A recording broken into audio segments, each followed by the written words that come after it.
واضح. ولذا احنا اللي ناقصنا ماناش ناقصين في الهويه نتاعنا العربيه الاسلاميه، احنا اللي ناقصين واللي لازمنا ندعموه في حق التعليم هو التفتح، هو اللغات، هو التفتح على الحضارات، على التاريخ العالمي الى غير ذلك. ما نجموش غدوه باسم الفصل هذايا، فهمت؟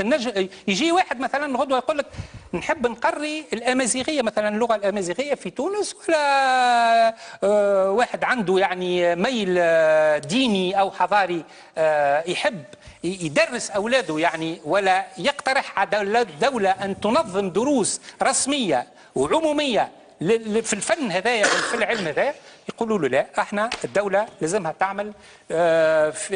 تعمل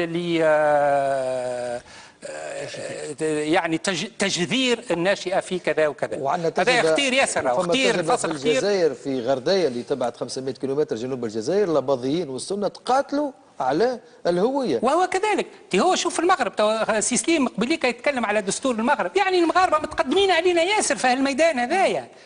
المغرب عندهم ملكية إسلامية، الملك فيها فهمت أمير المؤمنين ومسلمين، ما عنده حتى حد ما ينجم يتكلم. شوف الدستور نتاعهم، شوف الدستور نتاعهم كيفاش التفتح نتاع الدستور هذايا على الأمازيغية وعلى الحضارات الخارجية وعلى البعد المتوسط إلى غير ذلك.